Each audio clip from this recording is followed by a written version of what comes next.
Your bridges are burning now. They're all coming down. It's all coming round. You're burning them down. It's all coming round. They're all coming down. Your bridges are burning now. This is the Community Solutions Podcast. Jason Bradley, Andrew Richter, deep from the bowels of our underground lair, where our approval rating is greater than the combination of our president and vice president together, as if that meant anything anyways. So we're over 15%? Yes. Is that it? Yes. It's funny how you knew what I was going to bring up in our opening. You just tell there. I have a knack for that. If you say so. Yeah. If you say so. I feel I should know that song, Jay. Yeah? Surprise, surprise, I don't. Really? Is that the London Bridge is coming down? Is that? No. No, it's not. No, that. that's not London Bridge. I don't know who sings that anyway. I don't know if there's a specific person that sings that. Yeah, it's like Shakespeare or something like that, right? Yeah, something like that. All right. Shakespeare. Enlighten us. I'm not even going to take a guess because it would just be stupid. Well, it is Bridge Burning by Foo Fighters. Foo Fighters. Mm-hmm. You know, I'm always fascinated how a band gets their name. Where do you think the Foo Fighters, how do you think they got that name? I've heard the story. Oh, I don't even have any idea. You're just a foo, man. You a foo. Well, I guess that's one interpretation. It I think had something to do with like fighter pilots in World War II. And yeah, I just I'm not really remembering the story, but yes, they were fighters of Foo, and Foo was something that I think with the German pilots. That I don't know, or it was some sort of. I could find it out. I could find it. Well, you find that out. I'm going to move on. I'm going to move on to a couple things. You seen? Because first off, you see the comments our governor made a day or two ago on Channel 9. Now he's on a secret trade mission. Oh, is he so secret nobody's heard about it? Yeah, I mean, because I haven't. Where was he? On a trade mission somewhere. Which is fine with me because, you know, the more he's out of Minnesota, Finland. He's up in Finland. Boy. What are we trading with Finland? I don't understand. Isn't that like international relations? Well, that's true. Governors have done that, though. Yeah. I mean, I remember. I don't know if they're supposed to. I remember Jesse Ventura being in. I don't remember if it was Cuba or China, but I know he went on something. I mean, states are not able to make treaties. Yeah, well, they do anyway. They join all sorts of treaties. But I'll tell you what, I wonder what Walz's internal polling is telling him. Because I want you to make sense of what he told Channel 9. Maybe he's trying to find a second home. Well, let's hope it's not to Minnesota. get run out what if it's on a in rail? Minnesota? Yeah, okay. I want you to make sense of the governor's comment. Now, let's begin here, okay? This is a governor who shut our economy down basically 2 times, okay? Yes. Who wielded unfettered, uncontrolled power for about 16 months or so. Mm-hmm. I mean, to the Venezuela-like. Okay? Do you know that the COVID numbers are worse right now than they've ever been in this state? Absolutely they are. Yet, according to the governor, it is not a state of emergency right now. It was then. Yeah, now stop and think for just 1 second. Right. Okay, and this tells me one of 2 things. Either A, this is his way of admitting that, because you're never going to get a mea culpa from this doorknob. It's his way of saying what I did the last year didn't work. Mm-hmm. Okay, and of course he isn't going to say that, but I mean that's or yes, it is saying to me he knows politically he can't do this. Right. Okay, so it's not about the virus here. No, okay, it probably so is not. Yeah, so this is speaking to reporters, which, by the way, Walz's staff ended the news conference while people were trying to ask questions. Oh, he's taking a page out of the Biden book. Yeah, not many pages there, though. Right. Walz Fewer pages all the time. And always cryptic words from the governor. Yes. Quote, has no plans to call another state of emergency because of the political fallout. What? Now, if you believe there's a state of emergency and you believe your actions saved lives, Yeah. why are you concerned about the political fallout? Right. I mean, aren't lives more important than politics? Tells me he's way underwater. Unfortunately, he's going to win anyway because well, Republicans couldn't drive straight if that were the only gear to shift to. Yeah. Okay. Including, listen to this. This statement is amazing to me.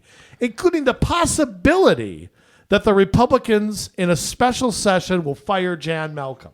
Really? So you're going to put Jan Malcolm's job ahead of saving lives. That's what he's doing. And from what I hear him say, because remember, he saved lives, according to him. Right. Destroyed thousands of others. Uh-huh. Okay. This is not, again, this is, Walz said that the state of emergency is just not an effective tool right now. Mm-hmm. Just not an effective tool. Some people won't wear a mask even if he required it. Right. Then why did you in the first place? This is not about holding back and saying if the governor would just call a state of emergency, the death rates would go down. That's demonstrably false. Well, then why did you do it ever? Right. If it doesn't work now, it didn't work before. I'm baffled here. Follow the science, Andrew.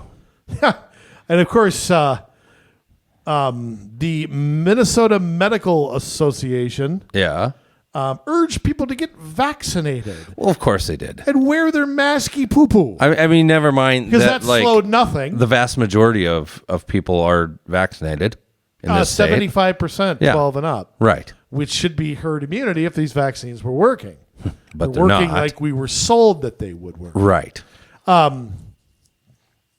Some healthcare professionals said the situation requires new mandates from the state. Obviously, the political climate makes that difficult, said Randy Rice, the association's president. Oh, really? So it's back to politics now. I thought it was about saving lives there, Rice-a-roni. I guess not. Now, I'm telling you, this tells... He is a treat. Yeah. Then go to San Francisco and stay there. See, I think this is an admission that they can't control this. No matter what they do, they can't control it. Mm-hmm. We've seen this in other states. Nobody's talking about Ron DeSantis' job anymore. Right. Now that Florida's like the lowest in the country now. And but it'll come back again next summer. Yeah, 2 months ago it was the highest. We know what's going to happen. This thing peaks and it goes down and nothing we can do to stop it. Zero. Unless people are willing to take duct tape around their face, slowing this down. Nothing we've done has slowed this down. Not a single thing. But I'm baffled how Channel 9 could write this and not point out the obvious idiocy of what this governor is saying. Why don't we just say the truth? He has no idea what he's doing. Yeah.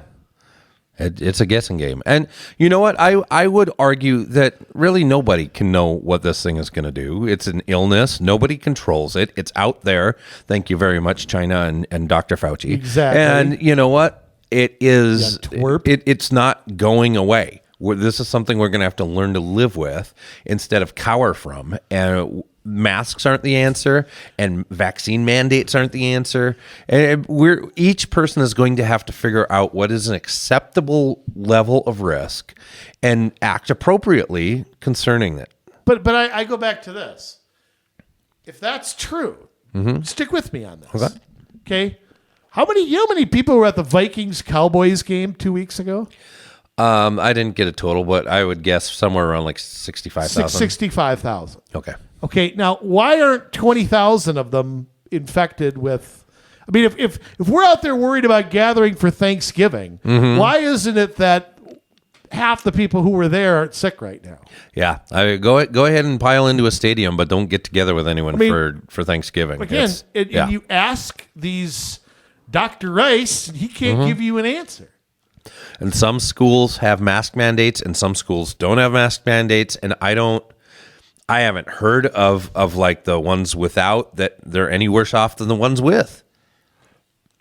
I mean, go figure. I mean, we know the masks really don't work a whole lot unless you have the N95s. N95s are effective. And also, your mask doesn't protect you. That's the other falsehood. Yeah. Your mask does nothing to protect you. I don't know if it protects. If it does, it's not very much. No. Yeah, it really isn't. Your Wild Bill Hickok handkerchief just is not cutting it. Now, no, that's... But this tells me Walz is really getting nervous, and I'll tell you why I think he's also getting nervous. Oh, poor President Biden. You know, if I didn't think he was such a knucklehead, I would honestly, I'd feel a tad bit sorry for him. Yeah, well, but I mean, when you're destroying the country, it's you know, it's hard to feel too sorry for this guy.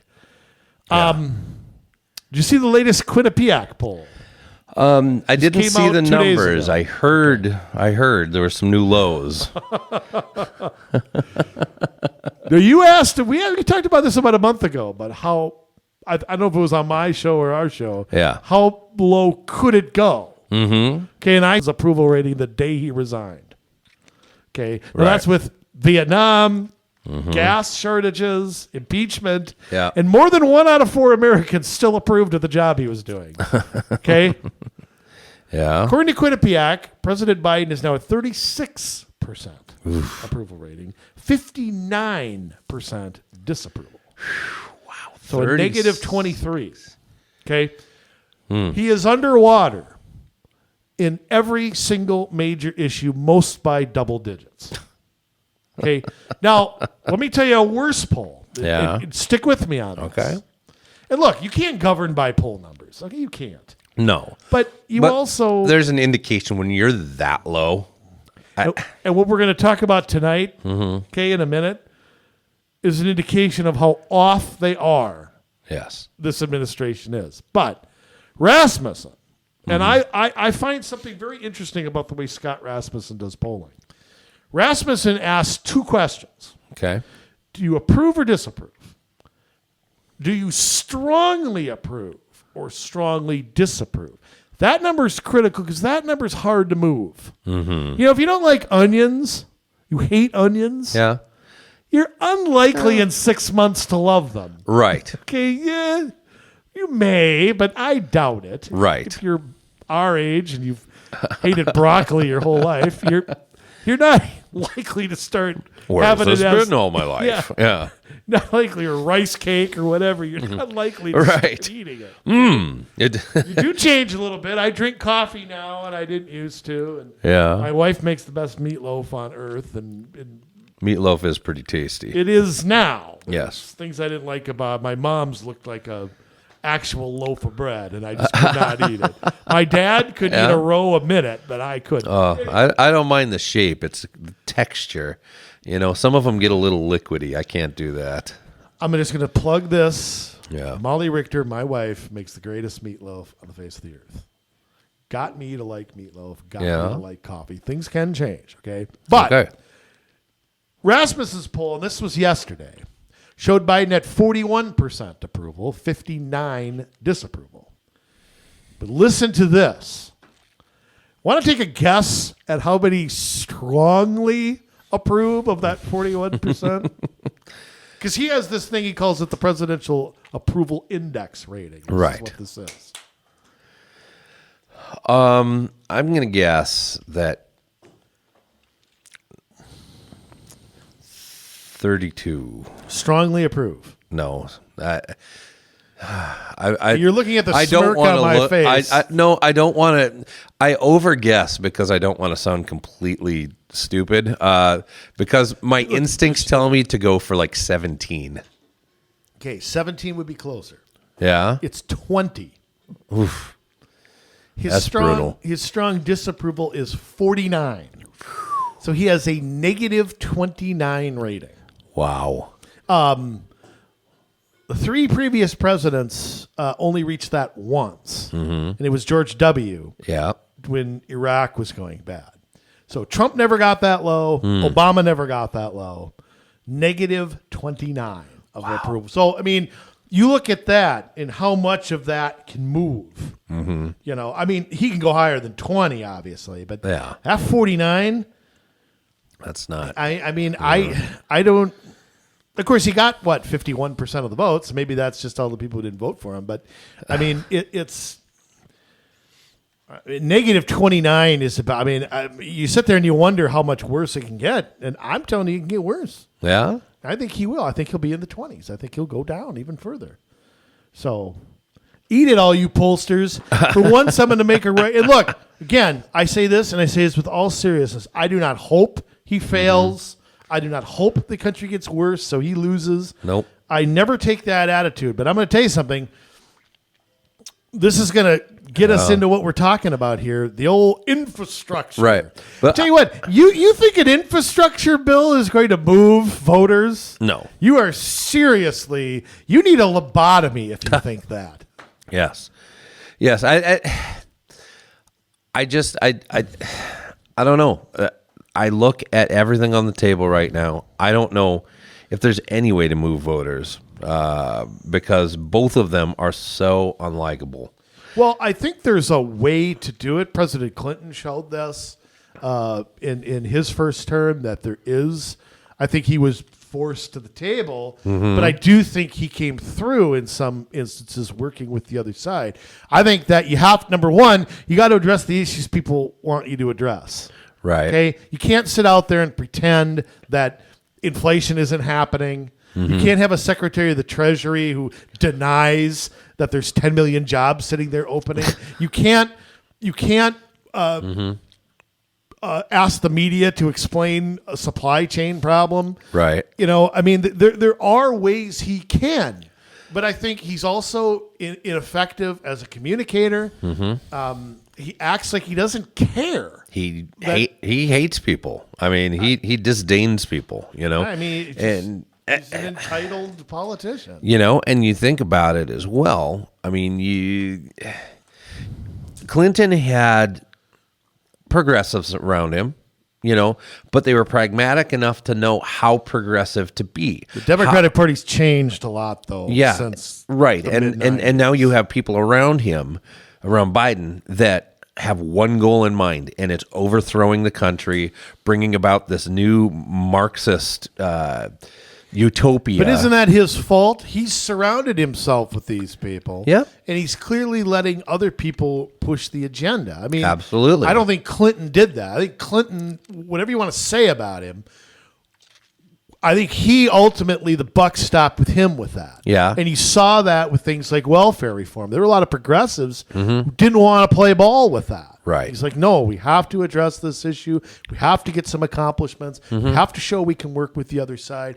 I don't think Biden has people like that. He doesn't have a Dick Morris around him or a Mark Penn or, somebody like that who can guide him in that direction. Well, even Congress, it looks like they're just willing to drive the car over the cliff and say consequences, what? You know, and willing to usher in a huge landslide in 2022.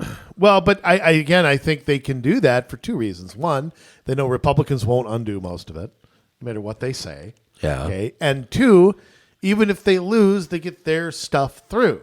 Yeah. See, we have a new thinking that if you're in the majority, you just ramrod through whatever you can. Right.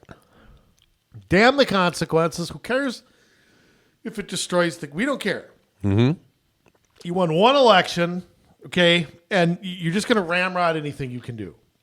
Now, we all know in the long run that don't work. Right. Politically or otherwise. But these people, they don't... This isn't a group who thinks the way, we've traditionally thought. So, like I said, I think it's going to get worse. I think they're going to dig in their heels more. And I think you're going to have an impending disaster. But that's not good for the country. It's not. So, I want the country to succeed. I don't want to live in a big steaming, pile of what was. I don't know.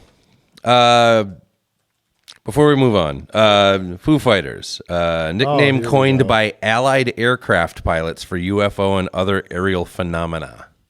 Really? So, yes. There you go. Really interesting. Yeah, a little bit of history right there. All right. We could sit and complain about... I'm sure we will. I'm sure it Yes. will not. It will not stop. Well, that's true. It's not going to stop because we know we're going to talk infrastructure tonight, and that's God, yeah. I know. It doesn't get any better. And this is what I don't understand. So we had these Republicans that were on board with this, and we hear, oh, this is supported by voters. Voters like this. Voters don't know what's in it, and I think once they start to figure it out, I mean, did you know that within 3 years as part of this, and I don't know, I didn't read everything you sent me yet. Within 3 years, automobile manufacturers have to start putting breathalyzers into cars so that you have to blow, that you're whatever. I don't know if it's alcohol free or below the legal limit before your car will start. Really? So we're all presumed DWI? Before, yes, all guilty before innocent. I did not know that. Wow. That is part of the bill. Well, let me ask you a dumb question. Yeah. And this is something that's bothered me. Auto manufacturers have been on board with a lot of this stuff. Absolutely. It's And- part of the Great Reset. Yeah, it's part of getting free money. So, I mean, if the major automakers, again, if government and business get together, we're effed. Why are they going along with, first off, and I don't even know how to verbally describe this. The idea that I'm presumed guilty of something. Mm-hmm. How about the biker who's going down 30 miles an hour? Do we put a breathalyzer in their they got to pee in a cup or something before they can ride their bike? Nope. Their spandex and their dorky helmets. Because that's green. Yeah. You want people taking bikes, We can't have that. We got to restrict people from driving any way we can. Well, here's the thing. I mean, let's just back up for 1 second here. Yeah. And talk about what is coming to the state of Minnesota. Yeah. Now, I'll tell you what, some great reporting by Fox 9 here. I mean, Oh, yeah? I mean, they really did the work of breaking this down. I wonder if somebody got paid to do this. Well, Minnesota stands to get billions of dollars. It's all free, of course, from the $1 trillion infrastructure bill that cleared Congress. And this article says awaits President Biden's signature, but that happened a few days ago. yeah. The Biden administration says that Minnesota will get the following. Now, you just stop and think about this. $4.8 billion for road and bridge improvements. Does that mean we can get rid of the Minnesota gas tax? We should be able to I mean, now. if we're getting $4.8 billion from the federal government, Yes. doesn't that mean we can reduce something here at home? Absolutely. Why aren't we able to do that? Yeah. I Not think that would be bond, great. not bond next time? No bonding? Yeah, fat chance. I mean, this is 2 times as much as we were bonded last year. 64-3 by our conservative Senate. Yeah. I mean, why do we? Why can't we reduce something? If you were getting, Jay, if you were getting, more income for something, I mean, could you change how you do things Yeah. at home? I mean, It's like, hey, I just got a $25 gift certificate to Subway. I'm hungry. Let me go to Subway and spend my own money and hang on to the gift card. Yeah. Right? here's, oh boy, this is where it gets Yeah, good, okay. folks. $818 million for public transit. Now, public transit to do what? That's what I want to know. Yeah. Well, To do what? Is Metro Transit broke? I mean, it's always been broke. well, yeah, Hasn't but I it? mean, is what is that money designed to do? Well, I mean, we know a lot of it. And this is where it will get interesting. Will they use the money to push the light rail lines? Yes. Yes. They're already talking about it. Yeah. It will, but 818 million will not go that far. Of course not. With That light won't rail. go a mile or two. Right. So also, they're going to need to look at replacing buses, gas-powered buses, with electric buses. That's going to eat up some of this. Yeah, but that's probably part of the works here. Right. So when you're looking at mass transit, I mean, they may use just enough money on light rail to get the projects moving. I think they want more of the electric vehicles out there to take the gas-powered vehicles off of the roads, but they don't want to abandon the light rail either.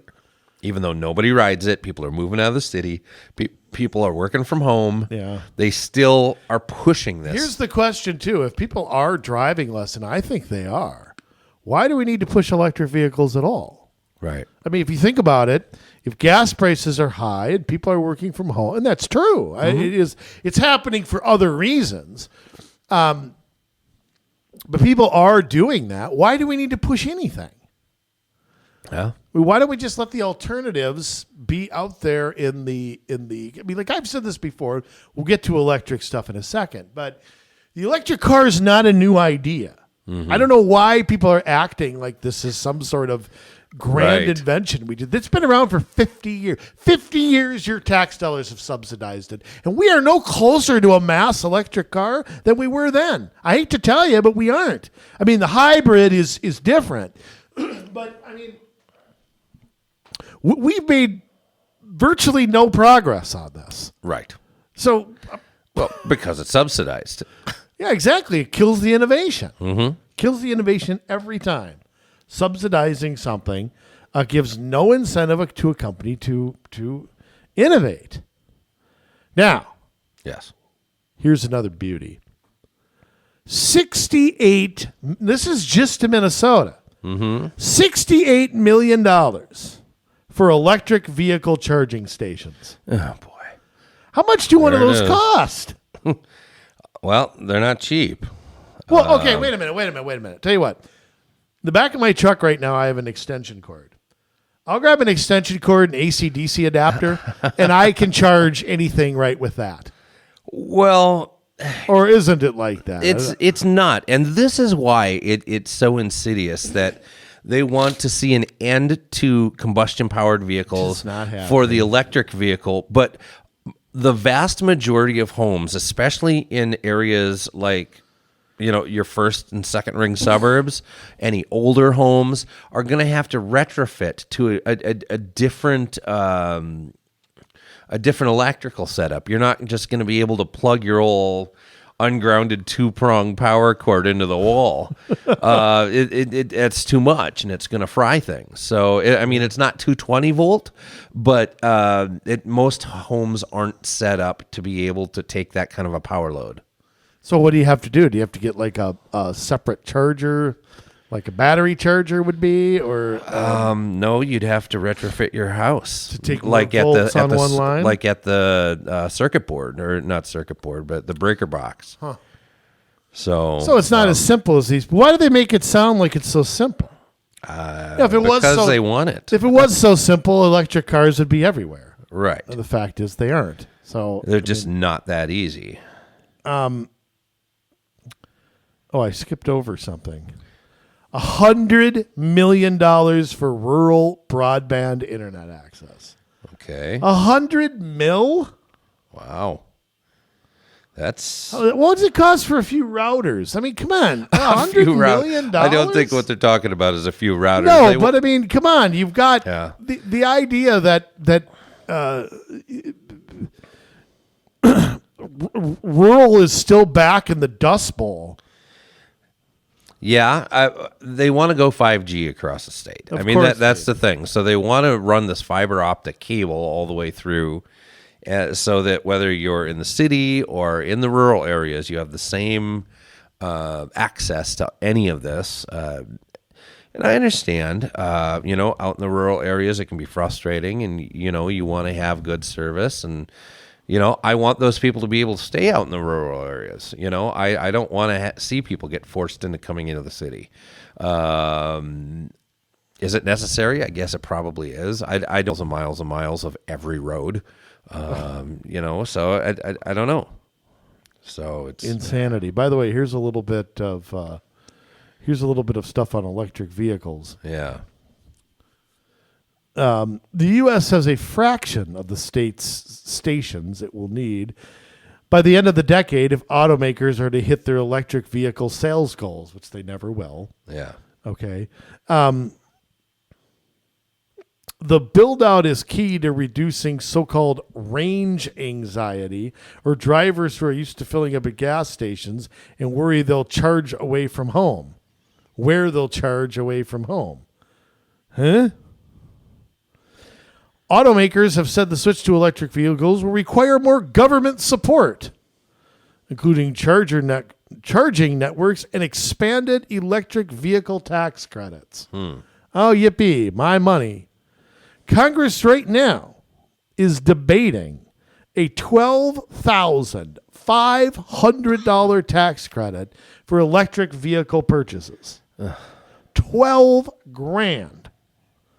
Now, remember what a tax credit is versus a tax deduction. Right. Tax deduction comes off your AGI. Yep. Tax credit goes right to you. They cut you a check for that. My goodness. I mean, that's almost a free car, isn't it? How many of them even pay that much in a year? I know.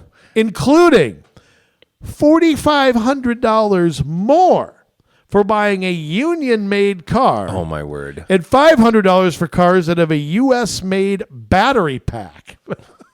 Word. Oh, my goodness. So, I mean... And they still can't sell electric cars. Well, here's a little bit about why. So there's three types of charging levels. There's level 1. These are the standard electronic vehicle charging infrastructure with 120-volt single-phase AC of up to 16 amps. They are, however, limited to 12 amps and can deliver up to 1.9 kilowatt charge rate of about 1.21 gigawatts of about 5 miles of range per hour of charging. Level 1 units can be used with a standard household wall outlet since 120-volt outlets are readily available. But there is still something that needs to be done, from what I understand, at the box.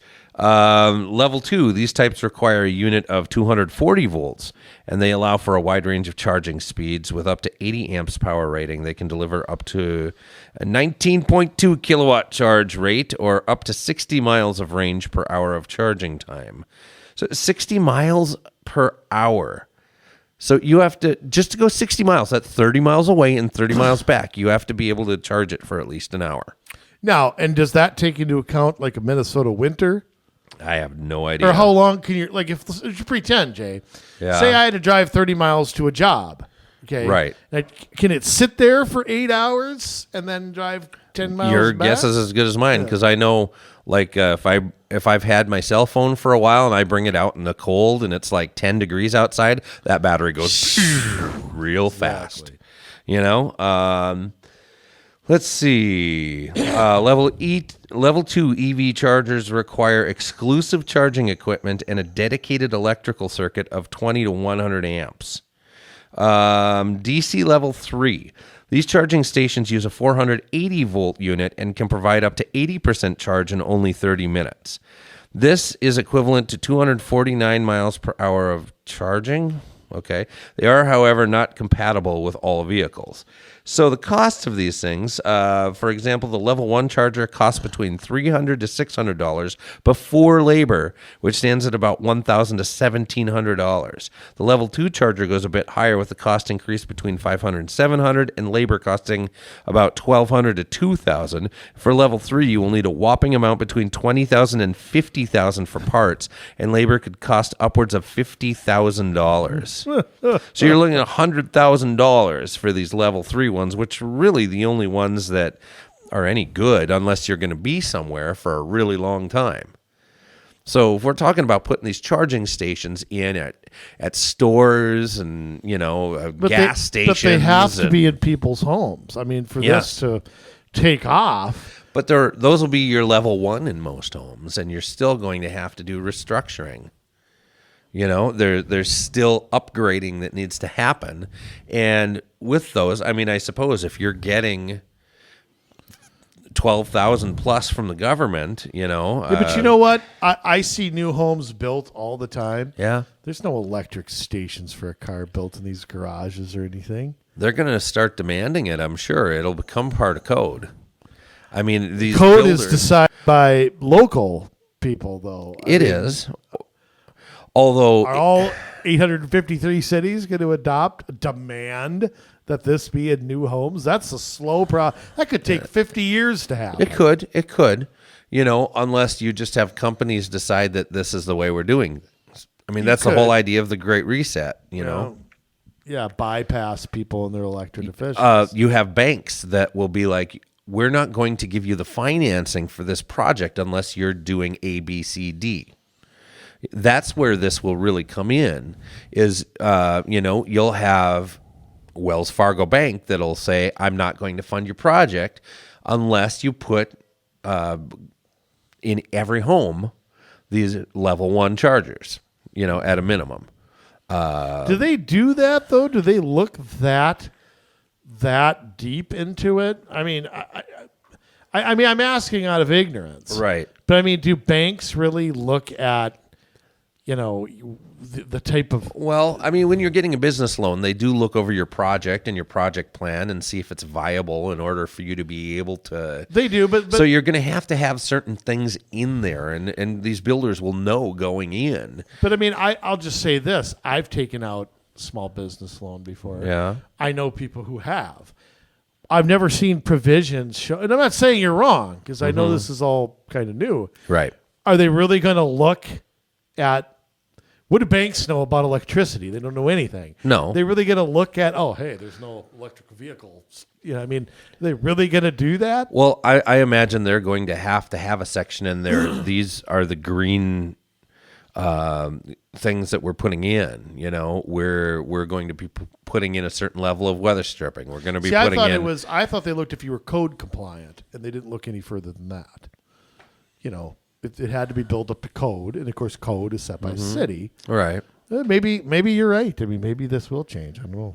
Yeah. Well, it already is in a lot of ways. Yeah. So wonderful. The big 5 banks already got together and decided, for loaning to businesses, what kind of... Now, who are we talking? Wells Fargo, Bank of Amigo. Who are the other big ones? Citibank? Citibank. I think Chase. Okay. Chase Manhattan. Who was the other one? Yeah, I mean... is it J.P. Morgan, or are they an investment firm? They're mostly investment. But, yeah. Now I have to look it up because you're... I'm sure it'll just come to us. Right. J.P. Morgan is Citigroup. Could that be it? Yeah, that they own Citibank. Oh, okay.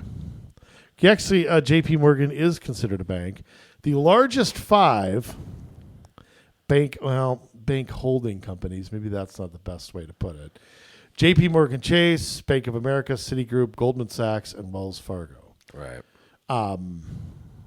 If you're in those banks, get out. Get into a local bank. I'm in one of them, so I won't say which one. I am not. Thank you, Jesus. Why don't they all get out of New York? That's my question. U.S. or bank. Delaware. That's got to be pretty high too. But yeah, they can't get out of Delaware because Biden wrote all the rules for them. You see the latest thing DeSantis said, by the way? I know I'm going off subject. No. Okay, Maybe there's this thing that the federal government's getting caught sending illegals down to Florida. Yes. DeSantis said if he finds them, he's transporting them to Delaware. That's the latest thing. He's going to take them to Delaware. I think it's great. I think it's hilarious. I do too. Let him have them. All right. The White House put out a I don't know if you want to call this a breakdown. Yeah. at whitehouse.gov here under the title, the Infrastructure Investment and Jobs Act. I love what they call it, a Jobs Act. Yeah. This is how you create jobs. You spend money we don't have on a Right. bunch of stuff we don't need. Okay, that's All the green jobs. Everybody's going to be working in green jobs, Andrew. shove your green jobs there. Green Not jobs. you, but yeah. Green jobs for everybody. But the Infrastructure Investment and Jobs Act will deliver for Minnesota. Mm-hmm. Now, again, I've said this before. If you look at issues people are concerned about, this is probably number 101 out of 100. Mm-hmm. Now, there is legitimate things that government can do here in this. Yeah. But again, I go back to, I will never like anything we do infrastructure-wise until the feds are paying for federal stuff, the state's paying for, because you can't hold anybody accountable the way the system is. Right. And we should say, I mean, infrastructure is important. I mean, that's course one it of the main things government's supposed to do is keep our roads and bridges afloat. And Human infrastructure, you mean? Human no, infrastructure? I'm not talking about human infrastructure. In my mind, every time I hear that, I think about the same as, well, for people that are already citizens, that's really just indentured servitude. For those that are not, it's human trafficking. Exactly. Either way. So, yes. Yeah, but no, you were saying, yes, it does have its place. Minnesota Constitution pretty much listed as a state responsibility. I disagree of how they've done it, but that's me. Right. But until we get back to that, I don't... listen, though, to the first point that they make. Yeah. I don't even want to read the rest of it. I just want you to listen to this. Point number one that it will deliver for Minnesota. Now, this is important because this trickles down to local government. Here. Oh, yes. This is all going to trickle down here because you get a sense in this first sentence, the strings that are going to come with the money. Yep. The money that we're borrowing or printing and buying back or whatever. Repair and rebuild our roads and bridges with a focus on climate change mitigation, resilience, equity, safety for all users, including cyclists and pedestrians. What? Now, is that not just, that was like pulled from some UN climate report or something? Mm-hmm. So we're going to build bridges, Jay, Yes. focused on climate change mitigation.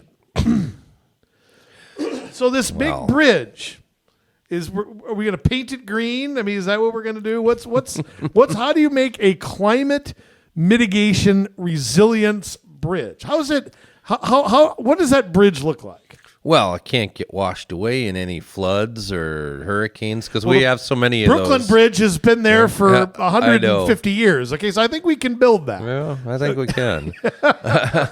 So we're going to have cyclists and pedestrians all over bridges. Well, and that's how we fight climate change too. We got to make sure that we have build enough bridges room for cars, but right. we make sure somebody can walk across. Make sure there. that you restrict the access to cars enough that you have room for bicyclists and the pedestrians safely. Dorky bike riders. Okay. Yeah. Okay. Take point number 2. Listen Yes. to this.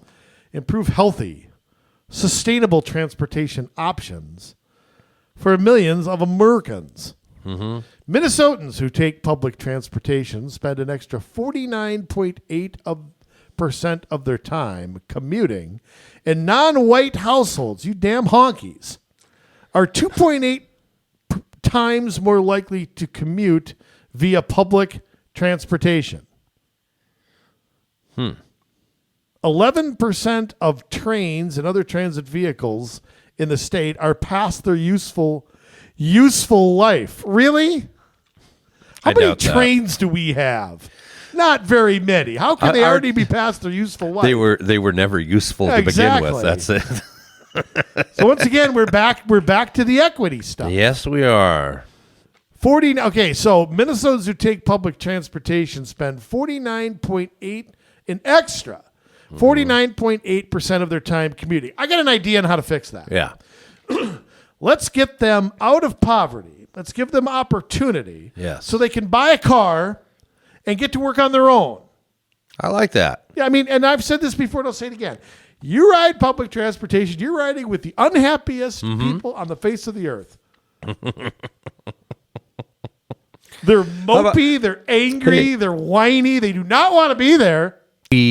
Well, you can't Get a better job. You're not going to get the V word, are you? And afford a vehicle. We don't want them to. How about we train people for the jobs that are open? Yeah. You know, instead of teaching them Native American basket weaving, why don't we get them to be electricians and mechanics? Yeah. And all of the things. Stop trying to force everybody to go to a 4-year college. That's a great idea, too. You know how much some of these trades are paying right now? And you don't have the debt? You don't have the debt on top of it. Yeah. You get that. Tell you what, you get that degree in African American studies and you're working as a waiter and you owe $100,000. You are not. I don't care if you got a degree. Your degree, you can wipe your arse with that. I mean, there's nothing. That degree is as useless as a $7 bill. Yep. Which pretty soon will be as useless as a $5 bill. Which will be, as useless as anything. Yeah. Might as well put my picture on it. All right. Back to building a network of EV. Oh, it's not electric vehicles now. It's EV. Mm-hmm. We talked about this a little bit, but to facilitate long-distance travel. I thought we don't want people traveling long distance. People can't travel long distance in an EV car. Yeah, exactly. They go 400 miles, and then you have to stop and charge them. Yeah, so or not even. Sorry, it's 200. It's like it's 200, right? It's about 250. Sorry, I'm thinking of what you can actually go now before you have to fill it up with gas and get back on the road within 15 minutes.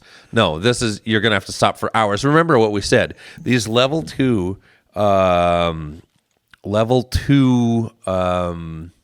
chargers. It takes an hour to give it. What was it? 60 miles. 60 miles. Oh, can you imagine how long it would take to do a cross-country trip?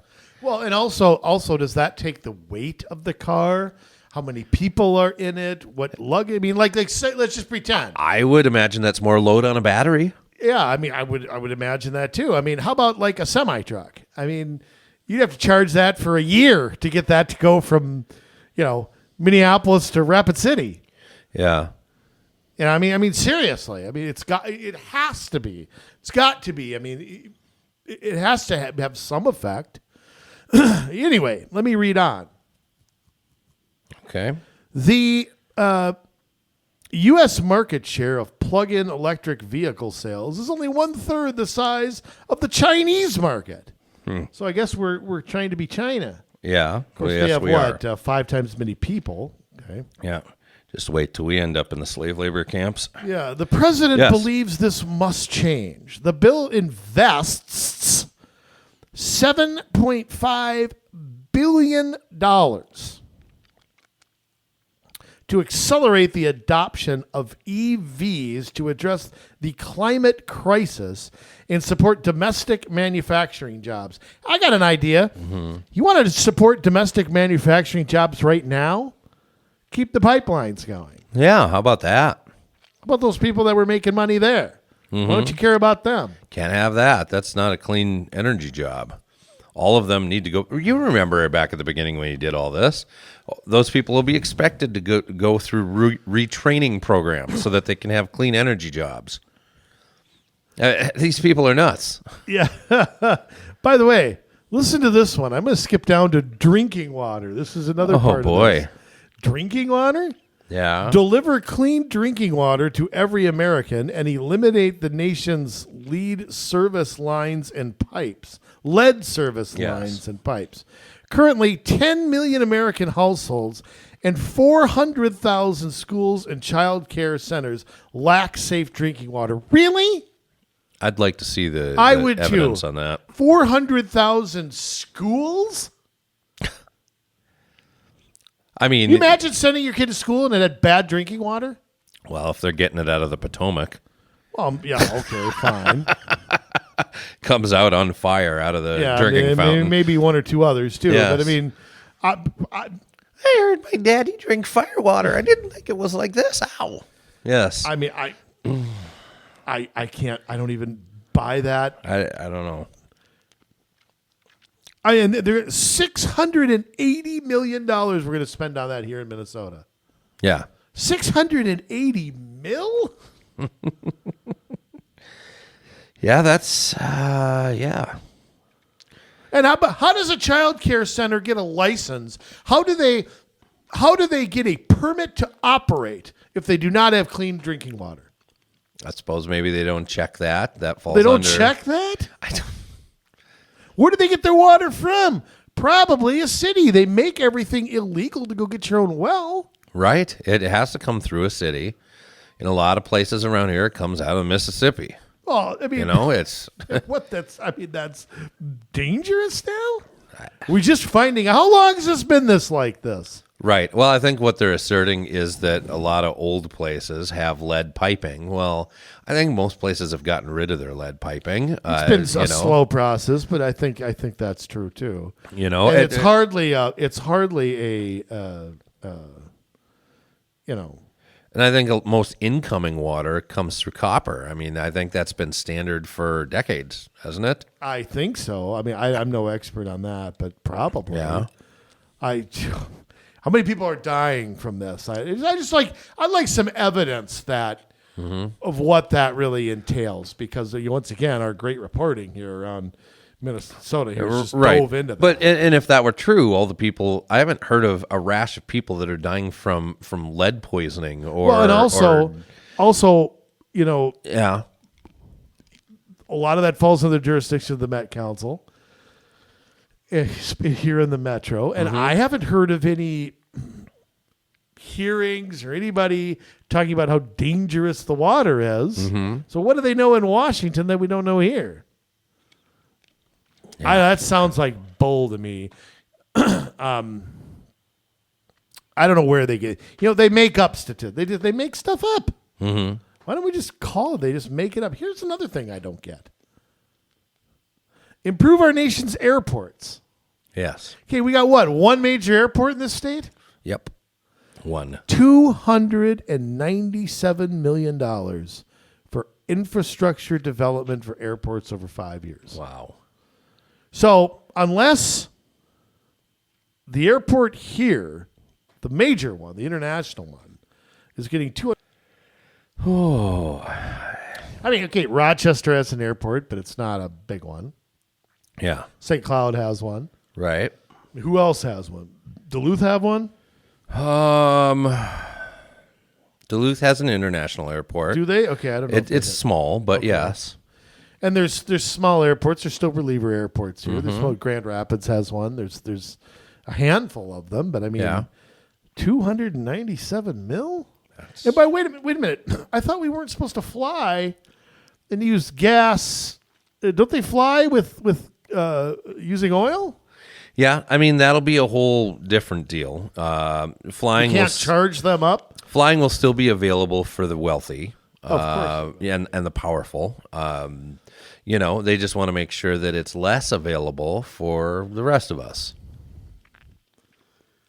So, I mean, it will never go away because the people the demand is too high. The demand's too high, and the people that have the power know that their time is valuable. Well, and let's also think about this. I mean, how many places in this country, I mean, forget outside this country, where travel is, tourism is a huge, huge chunk of the economy. Absolutely. And I'm not just talking like Las Vegas. I mean, I'm talking every state has got their things to see and places to go. And Well, I'm not sure about North Dakota, but or or Delaware. North Dakota's a few trees and stuff, but I mean, there's. I'd rather go to North Dakota than Delaware. Me too. That's not even close. I've been to both. Okay, and Delaware is not on my bucket list to get back to. But let's just be honest here. I mean, there are a lot of places, whether it's the time of year or there's scenic stuff or sports teams or, why do you think people bid to get the Super Bowl, the Olympics, and the why do you think Kentucky Derby? I mean, why do you think? Because it brings stuff to their local economy. Right. Well, you make it harder to travel, you're going to kill all those industries. You're going to hurt all of them. I mean, you're not going to kill them all, but you're going to. I mean, look at what happened with this pandemic. I mean, anybody relying on that kind of stuff has been hit maybe harder than anyone. Right. So I mean, you make it harder to fly because I mean that's the next logical step is to once you've destroyed all the cars, you got to destroy all the planes. Mm-hmm. I mean, you know how much it takes to fuel a plane and how much weight they carry and how much those propellers have to go. Yeah. I mean, it's a lot. Yeah. I mean, where are you going to go after that? I mean, I'm interested to see. Here's what I'm interested to see. What are the strings attached to this stuff? And who gets to divide it up? I mean, does Minnesota get to decide where the money goes? Yeah. I mean, if you're going to spend $1 billion on roads and bridges, well, I mean, Biden doesn't know what roads are to pave over here. Right. Is that going to be another little horse trade thing that we're going to, we're not going to, we're not going to, this is one of my biggest criticisms with the state, and I think local governments too, to a certain extent. They don't do what needs to be done first.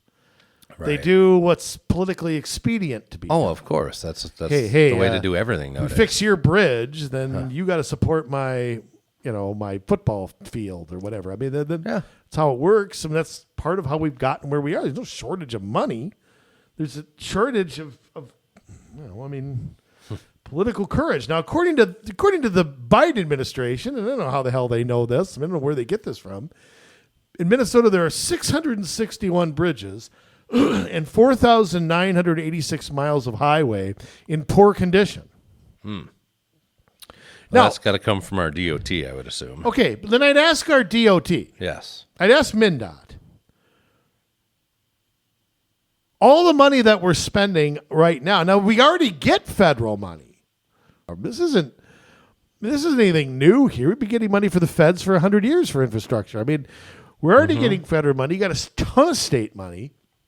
You've got taxes on gas, okay, so somebody tell me, your county's taxing you, your local government's taxing you, so on and so forth.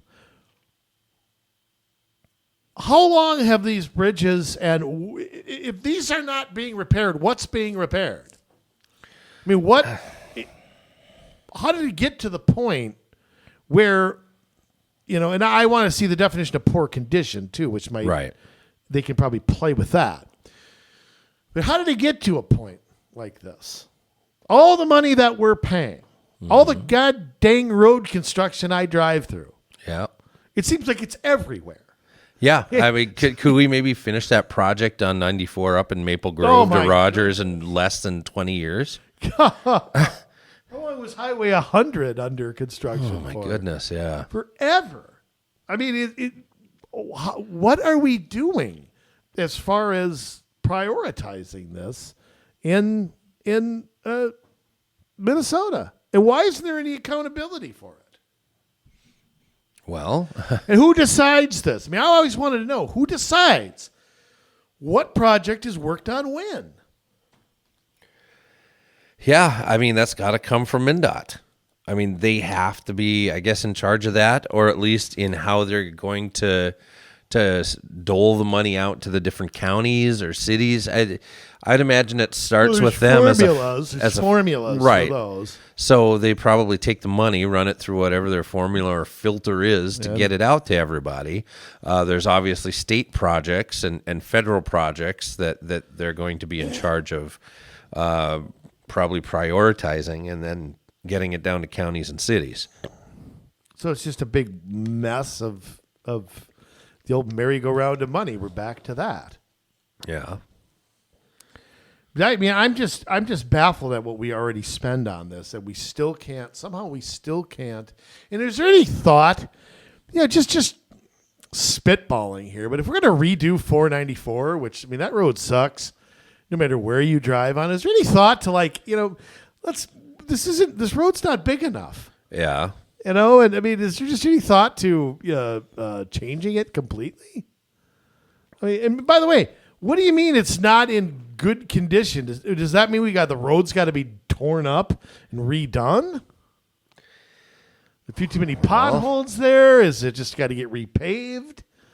I mean, what is? Yeah, and there's more to do with some, roads than others because of what lays underneath. Yeah, and traffic on them and all that. Yeah, too. and you're looking at, sewers and how old they are and, what condition are those in. So you're looking at all the stuff underneath as well that needs to get fixed. I know there's an article from KSTP that's talking about State Rep John Kosnick from Lakeville, Republican, was talking about North Star commuter rail and light rail and being critical of it. Wants to mothball the North Star, and light rail should not be expanded until we know more about what the returns, will be as far as passengers. We know what it is. Right. It isn't squat. But he says it's our job to make sure we do spend the money in the most responsible way. Well, I'd agree with that, but I probably don't agree with how they, what they figure out in the end. Make sure that it's getting commuters where they want to be in the mode that they want to be in. Well, that's not light rail for anyone, but the like we said, this is always political, and they're going to put this wherever they want to put it to build up whatever mode of transportation is, the mode du jour. Not to mention all the subsidizing of the land around it, the transit-oriented development. Right. That is always being pushed. High density, half a mile, all of that stuff we see everywhere. Yeah, but supposedly the legislature passed in a provision in the transportation bill that requires a study about public transit usage by the U of M. So we know that will be handled very fairly. And the study... How many times we got to study this? I know. And the study really, isn't due for a couple of years. So it's going to take years to study it. Yeah. I don't know. So a few people down at the U are gonna pick their nose on this. Same people who got those coronavirus models. Yeah. And what's it going to conclude? I mean, it's going to include the same standard crap that we hear all the time. And some jobs I think will move back downtown or whatever, and you're going to see some things shifting around, but be aware that they don't take the traffic levels during COVID and what they are, say, next year and show an increase to say, look, we have a need for this because traffic levels have increased and ridership has increased and whatever. It already has. And you know why it has? Because of sports teams are taking fans and all that kind of stuff. Right.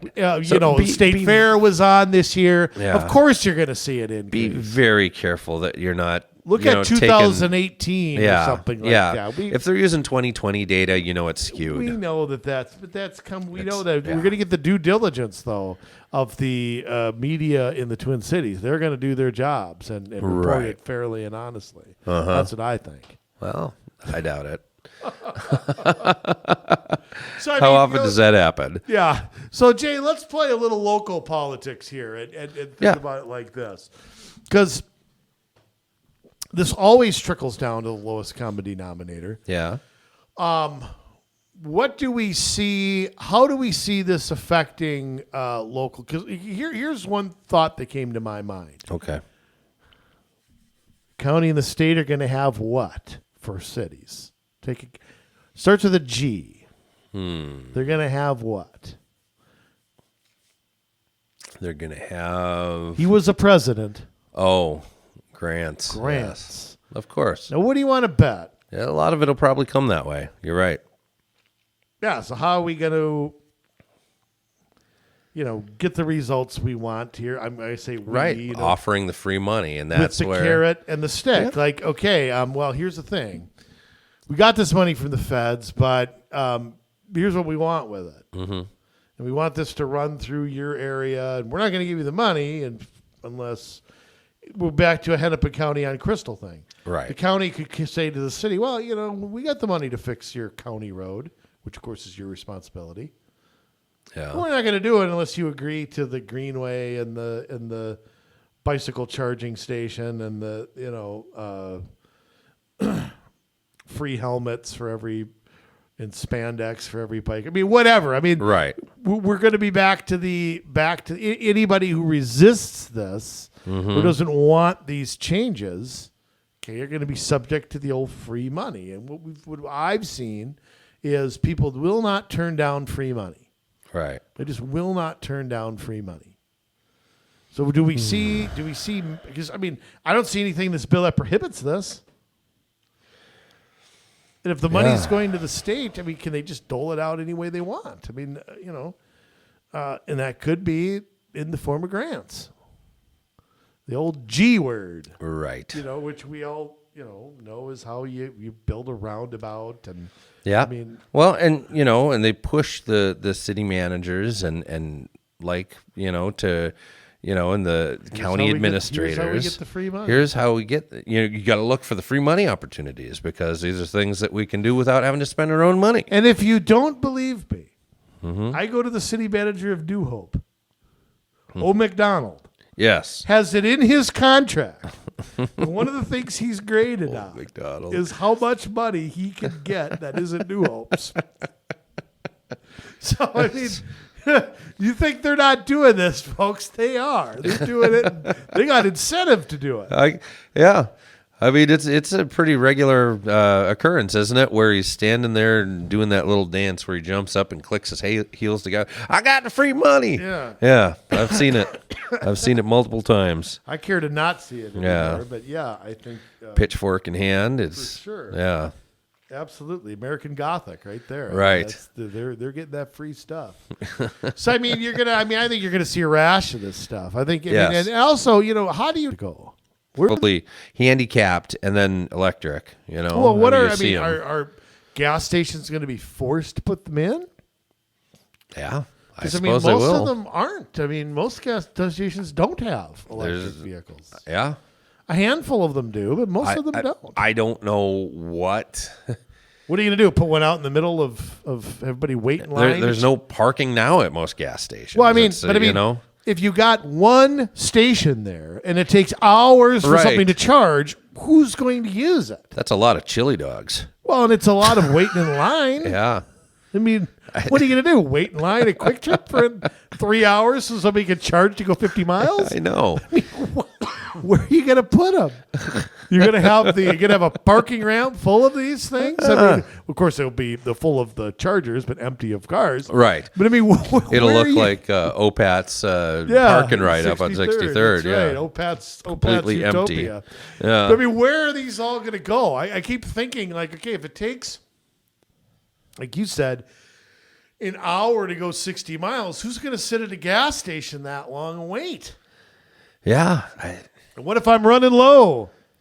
Right? My electricity's running low. I You're waiting get for to the next one and I'm waiting again. Right? So, I mean, I don't know how you that's could be gonna waiting work. there for a long time with not a lot of energy. And what happens when it's cold and that car shuts down? And it tell you something You're else, to too. push it up to the charger after freezing to death. I tell you something. You mentioned cell phones like iPads and how much they go down. Right. How much, once it gets to like 20%, sometimes they go down like within minutes. Right. I bet the car would do the same thing. could. Once you get that low, Yeah. because it's kind of like when you're close to empty with gas. I mean, you're on fumes. I mean, Yeah.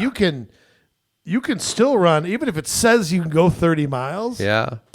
You can die right there. Right. And it's not like I can go grab a gas can of electricity and bring it over to the car. So Can't just go walk and buy a couple can you of imagine being on 9 volts and stick it in under the steering wheel. little battery pack there to charge it up. I mean, Yeah. you think about that. Think about rush hour and a bunch of electric vehicles stalling. How about idling in traffic? Right. Which uses up gas. It'll use up electricity. Yeah, but I mean, we talk about miles to the gallon. Driving around the city versus driving straight somewhere, and it's a big difference sometimes Right. in cars. What if 5-6 miles to the gallon? Yeah, what if you have a 25-mile commute, and What if you forget? Yeah. I mean, you can forget. You can come home in a hurry or something, or I'm going to get Johnny to the baseball game or whatever. Forget to plug in. I'm sure it'll happen. Absolutely. What a joke. What a joke. I mean, look, let's just be blunt here. The technology isn't there for this to work.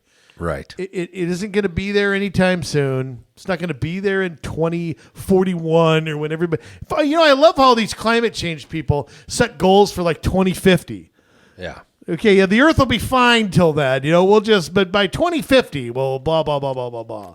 We'll net zero by then. Right. It's okay if it's okay until if it's okay till 2050. I think it's okay permanently. Right. So, meanwhile, China's laughing all the way to the Of bank course at every China. other country that's actually doing this. Biggest polluting country in the world, by the Yeah. way. China by far. Yep. And they're never part of any climate change stuff. So if you really want to fight that, you ought to be over telling Beijing what to do. And I'd like to see these hairy apes who are these tree hugging hairy apes and these women who are wearing motel shower curtains. You go out to Beijing and you tell them go fight climate change. Leave me out of it. Why don't they go over there? Why don't they protest over there? Mexico drills for oil in the Gulf of Mexico. I don't see anybody protesting. No, not at all. I'd like to see that too. Why don't you take your patchouli oil and go over to China why don't you and go try where to... the problem is? If it's about the environment and they're your fellow leftists, they're the left utopia, even though they don't really practice it economically. You go to a place like Hong Kong, it's not communist over there. No. Communist government, but not... Hong Kong's a little different, set up a little different. Yes. So... Well, they still have it where the state runs all the industry. Right, it's the old Mussolini. Yes. It's the trains run on time. And yes, that's the big thing over there. So, Jay, we are community solutions. Let's not forget that here. Let's in the remaining time here throw out some. I know we've talked about it. This being show number 233 or something. Something okay? like that. Yeah. We've talked about transportation solutions and stuff, and what we'd like to. Well, let's throw out some ideas on paying for effective things and effective tax ways, right? And effective spending ways, and how we can. I think the big one is you take care of, cities take care of cities, counties take care of county. I think that would solve a lot of them. What else can we throw out there as far as? Well, I think we do have to take an honest look at our roads and bridges and see which ones are in the greatest disrepair. Which ones are the most heavily used. We don't want any more bridges falling into rivers or down into railroad gorges or anything like that, So we want to make sure that we've taken care of the most important critical infrastructure needs that we currently have. Can I throw out another one? Yeah.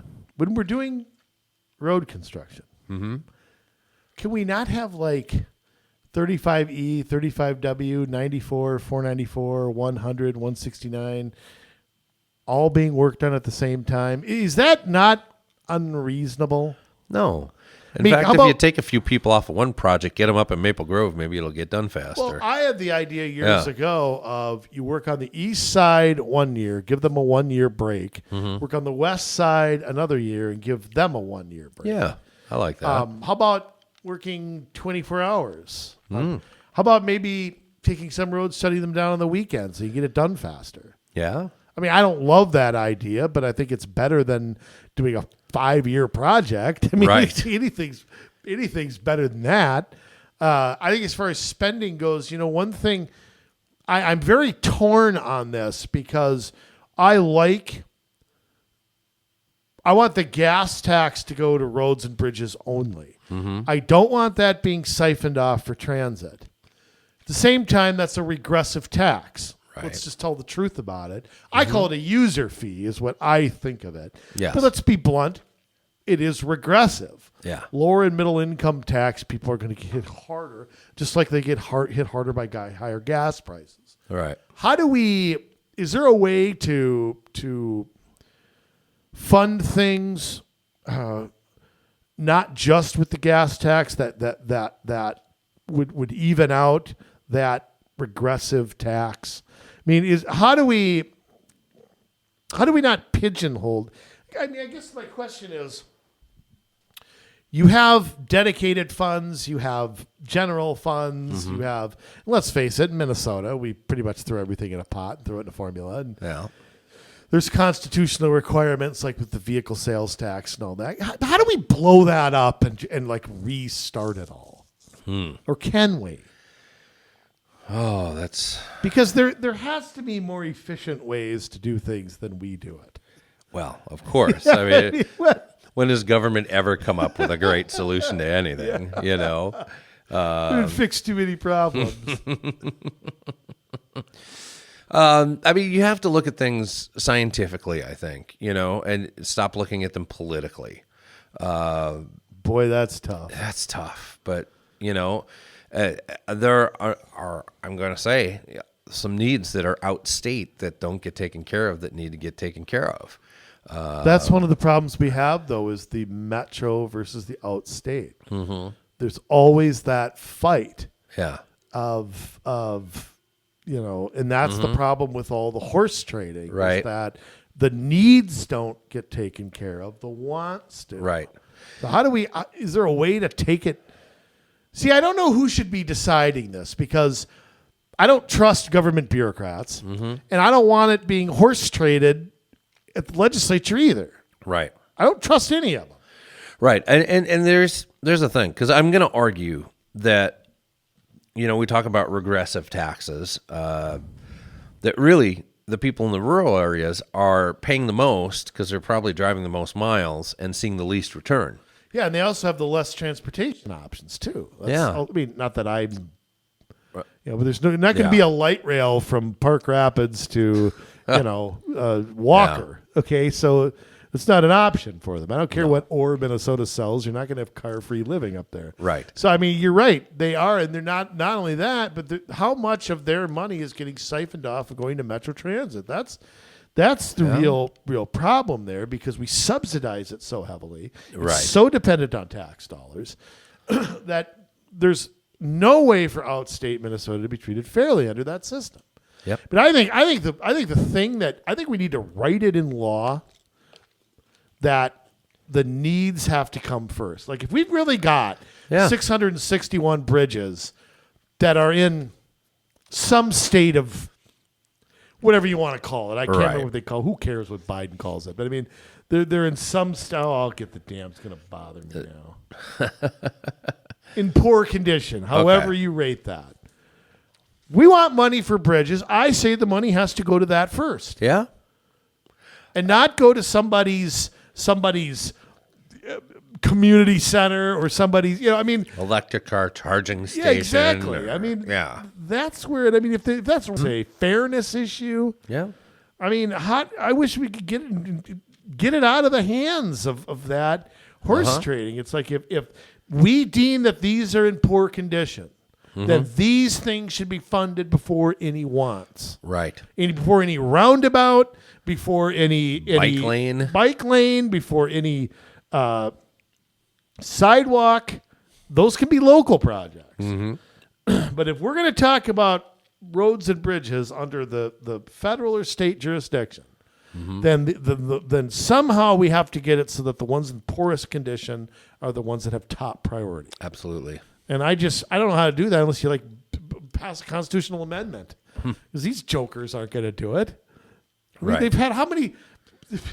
Minnesota's been a state for 150 years, and we still can't get it right. So who's saying they're going to do that? 1858. So we're looking at 163 years now from my Cooper math.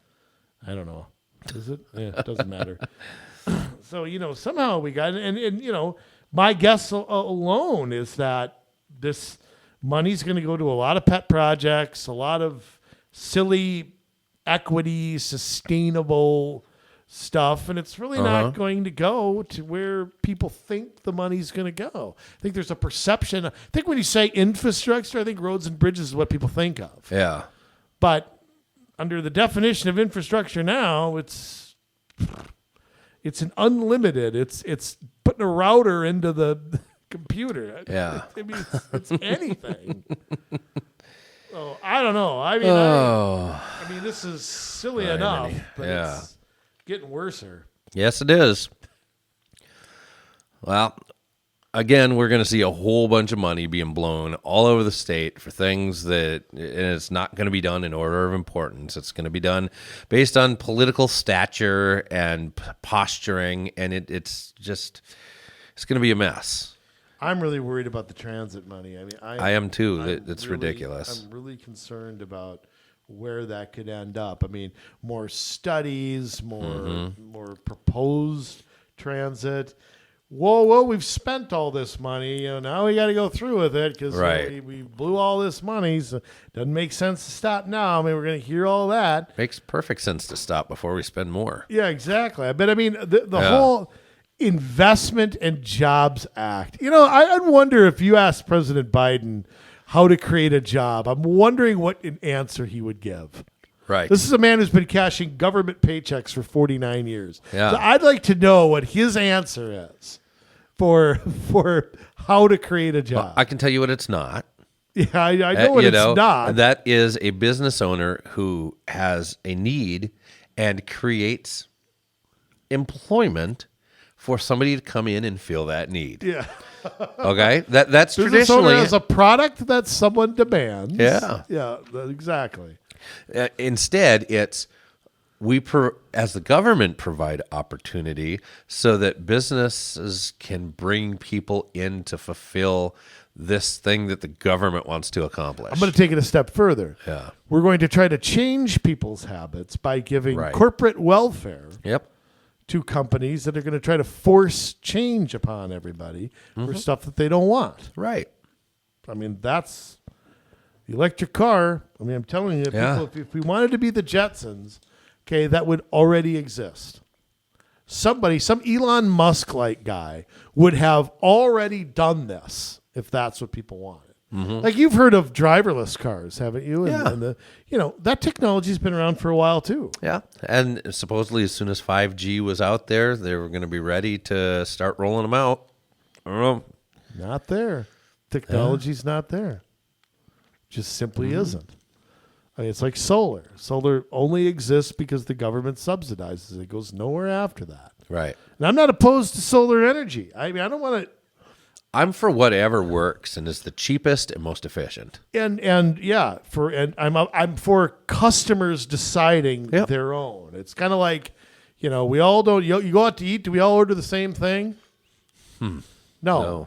So we all buy a car. We don't order the same car. Right. Okay, it's the same thing. And so, I don't know. To be continued, but I'll tell you what, I think in the months, they're talking about taking 3 months just to figure out how to get this money out. That's the latest thing now. That got to take 3 months to figure out how to we'll see. This. We talked about it for a year. 3 more months. Couldn't figure that out in the meantime. We somehow know how much money we need. We just don't know how to use it. Yeah, the Fed hasn't printed it fast enough for us just to get it out. So, to be continued. In most places, you think it's, here's what our needs are. So this is how much money we need. No, this is how much money we need. Now we need to figure out how to use it. Or in government's case, this is what we want to spend. Now we need to figure out how to get it. There's that too. Right. It's like and we're in that season of property tax stuff. And I'm sure we'll look at that coming up, hint, here in December. Yeah. But, it's okay. We and it's not always their fault because this is state law. We pass what we want to spend, and then we figure out where it's going to come from. Yeah. We do everything backwards. Right. That's like saying, okay, here, I'm figuring out what my monthly expenses are, and I'm going to write a bill to my boss. Well, your boss is going to say, hey, this is what you get. You go figure out your clothing allowance. That ain't my problem. Right. Totally backwards. Of course government does it backwards.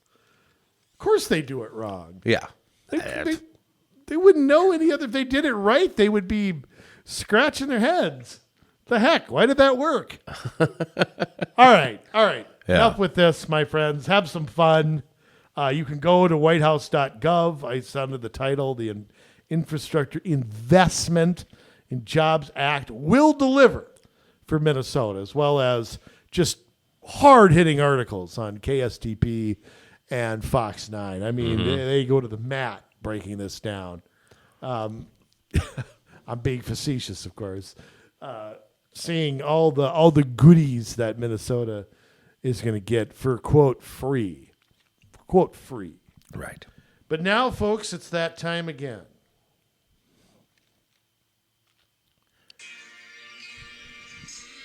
For the sign-off sermon, ladies and gentlemen, styling and profiling, jet flying, limousine riding, wheeling, dealing, son of a gun.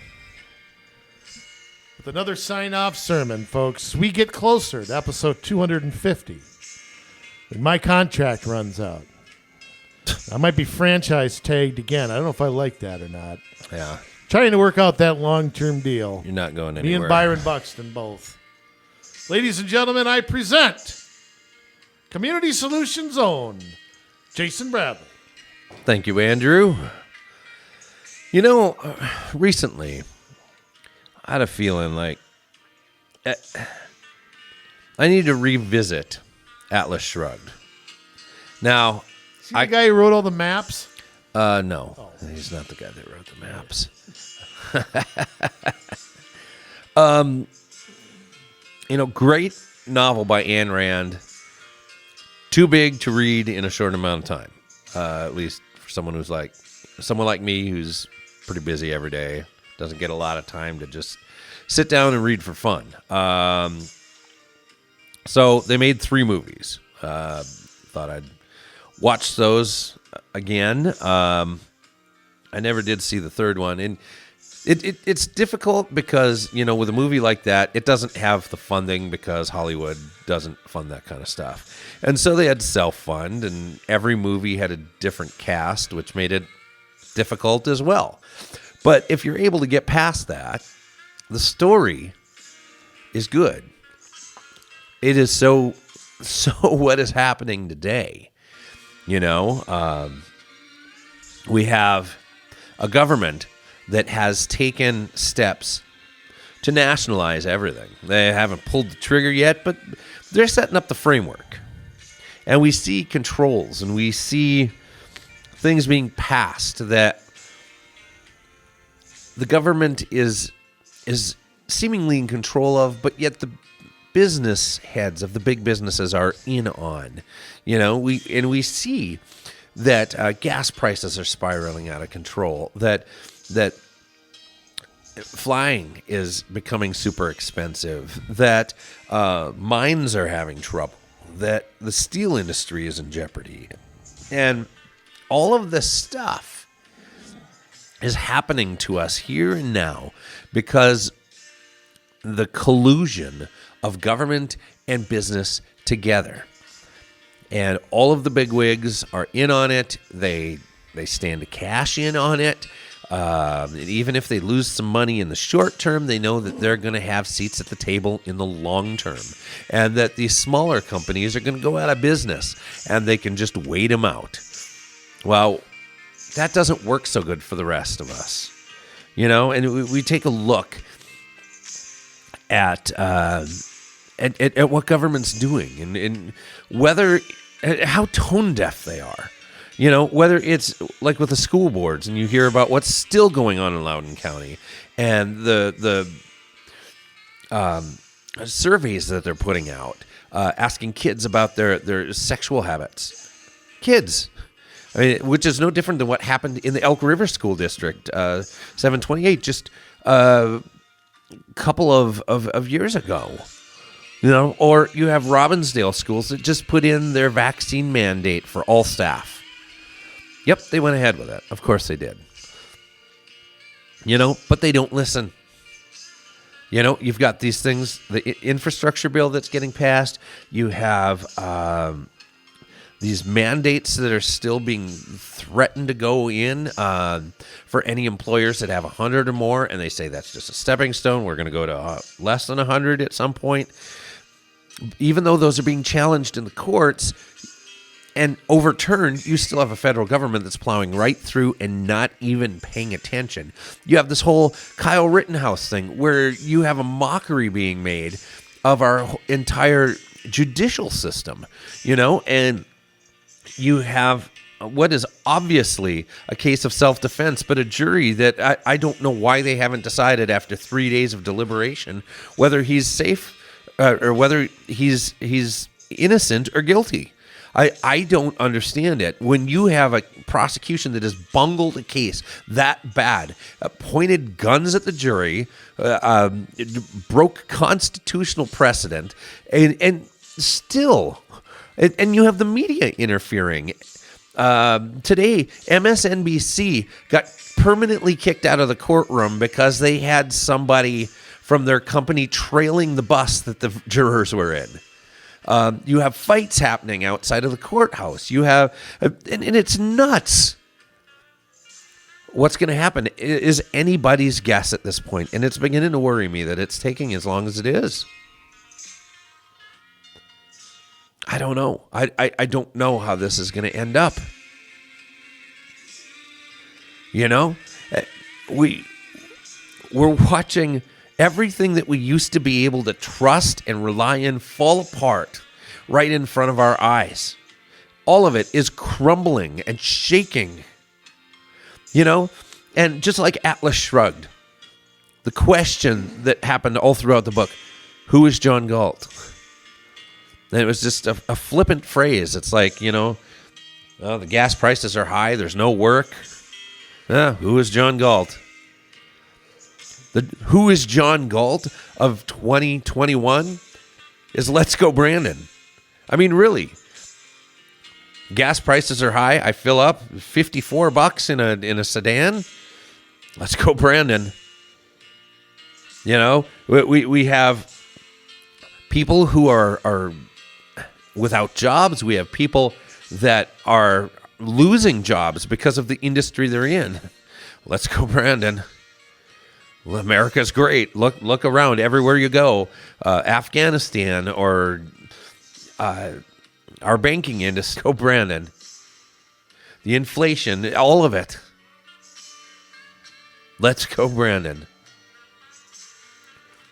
That should almost be a rallying cry for all of us. For all of us to get behind and say, we realize where this comes from. We know who the troublemakers are. We know who brings our destruction. Let's go, Brandon. We have to come up with a way to take back what has been stolen from us. And this government has done it. And these business people are doing it. And we have to create our own network of business and infrastructure and governance. I'm not calling for riots. I'm not calling for burning things down. I'm not calling for fights in the streets. What I am calling for is for us to put our heads together. We are the workers. We are the builders. We are the ones that create. We don't destroy. That is always stronger. Creation is always stronger than destruction. Because up out of the ashes of what gets destroyed, something even better gets created. So we have to decide that we are done with these clowns. We have to decide that we are done listening to them. We're done using their systems. We're done. We're done using their schools. We're done using their businesses. We're done. We're done letting them run our governments. We're done letting them tell them what to do with our families. We're done letting them tell us what to do with our churches. We're done. We're done with their stupid, lousy, pedestrian art and entertainment. We're done. We're done with their stupid media channels. We're done with NBC. We're done with ABC. We're done with the mouse. All of it. We're done. But we have to decide that we've had enough. Where is your line in the sand? Because if you haven't drawn it yet, if you don't know what line you're not willing to let them cross, then they will cross every line. They will come into your home and they will take your family. And I don't mean that literally. They will come and haul them off. But we're losing everything. And at some point, we have to know what line we are not willing to let them cross. they've already crossed mine. I can't go back. They can't. They can't take from me what I'm not willing to give them. Now, there are things that at this point I still do have to give them. But there are many things I'm not. And so we have to stand tall, and we have to make a decision. Is it go time? Is it not go time? Are we serious about this, or are we willing to let things just continue to fall down around our feet? That is the $1 million question, folks. And as much as we need people to step into roles of advisory commissions and city councils and county boards and school boards, sheriffs and county attorneys, I mean, just look at this ding-dong on the Rittenhouse, that prosecutor. Oh, my goodness. We need good county attorneys who aren't going to prosecute shams like this while they let felons go free. Hospital boards, soil and water conservation. We need all that. We also need good businessmen who are going to run ethical businesses, who are not going to fall to the vaccine mandates, who are not going to do things just because it's fashionable, that are going to form the best products at the best prices and win people over the old-fashioned way. People who are going to write songs and produce movies that are wholesome again, or write protest songs and take a look at the whole other sector of America rather than just trying to tell the same old woke tales over and over.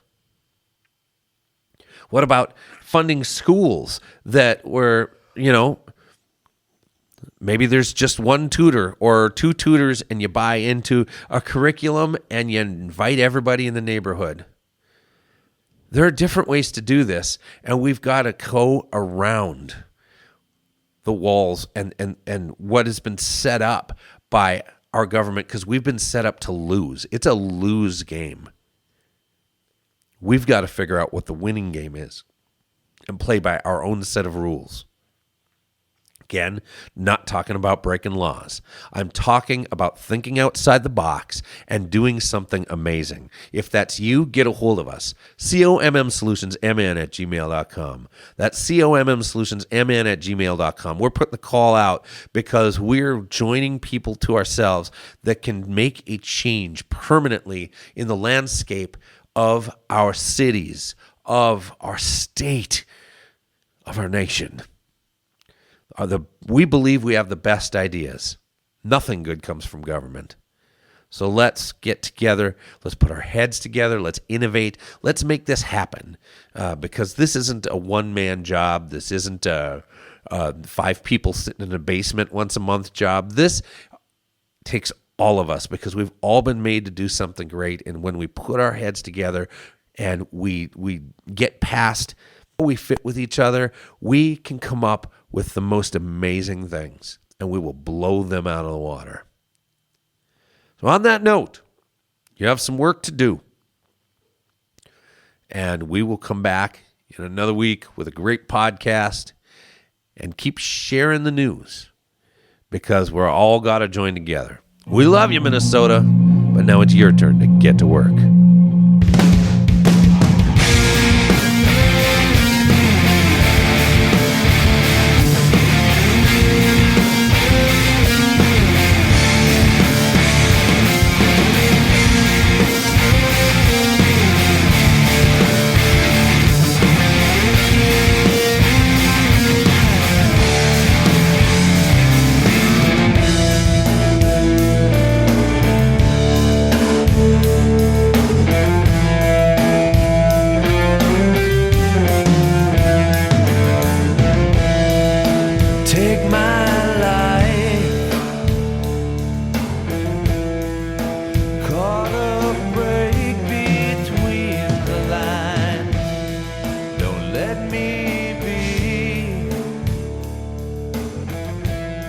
If I get too caught up